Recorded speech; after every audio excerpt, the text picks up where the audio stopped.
Our food shortage is really ahead in 2023. I'm going to keep this one real concise and to the point, but I want to use this video as an opportunity to basically give a little bit of a review of the last 2 years of warnings, precautions, but also fear mongering and all types of different information that was coming at the public from different directions. And some of it was pretty sound information, but a lot of it so far has not been the soundest information as far as the timeline. Now, for example, let's go back to 2020, right? And the biggest shortage that we saw was the toilet paper shortage, which was obviously pretty ridiculous because you would think people would be scrambling to get food and water, but that was not the case. However, for anyone paying attention, that was kind of a wake-up call to say, wait a second, yeah, maybe I better make sure I have extra canned goods, non-perishables, extra water.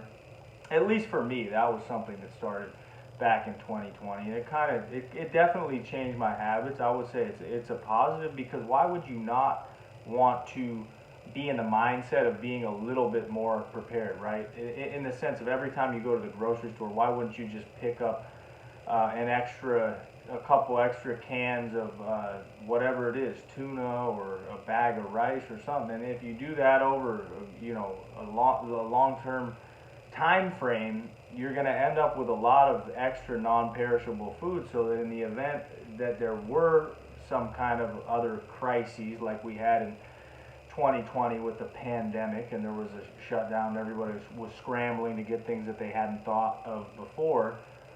In that event, you'd be fine. You wouldn't be one of those people, dealing with all of that chaos at the supermarket, right? So, or wherever it is, whether it's Walmart or Costco, you don't have to deal with that. So, in that regard, I think it's something that it just makes sense, right? Why wouldn't you just get in the habit of picking up a little bit of extra non-perishables every time you're at the supermarket? Spend another $3, extra $3, $4, $5 every time you're at the market. Again, that adds up over the long term. But on the other hand, there was a lot of fear mongering. There has been a lot of fear mongering. A lot of people making a lot of money selling storable foods and getting people into this perpetual state of panic, in which they would then obviously be in a mind state that they would want to go and then buy whatever storable food they were selling, or MREs. MREs are what the military uses, and all this dried food. And so I'm kind of an oddball in this regard. I actually, whenever I heard a prediction of a time frame of a food shortage, I would write it down. I would write the prediction down with the date that whatever person was claiming, whether it was a podcast or a video or some broadcast that I was listening to. I would write down, okay, such and such says that by this date there will be food shortages and you won't be able to get X item. And I can tell you so far that in every one of the cases that I wrote down the date and the prediction has been completely wrong.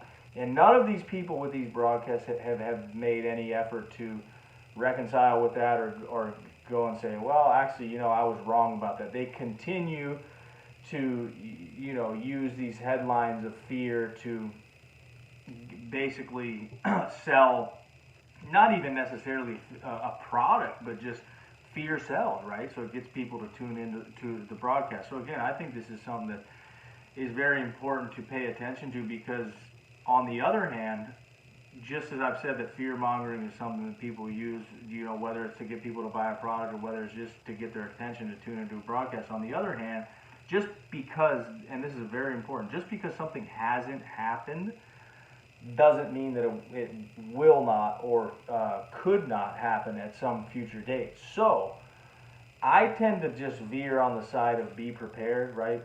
I was a Boy Scout, became an Eagle Scout. It was just common sense, right? Be prepared. So why would making considerations about how much food and water you would need over a given time frame, if normal utilities and services weren't functioning, why would that be strange? And to a lot of people it is strange, because they take it for granted that everything is just going to function perfectly, without realizing for example, that without, trucks running 24/7, you're talking 3 days, and there's no fuel in the gas stations, there's no food on the grocery store shelves, right? And if you ever have taken a trip cross country and you see all those 18 wheelers and you ever had to drive through the night, those things are running nonstop. They're running 24/7, 365, and that's what's keeping, that is the resupply in the U.S.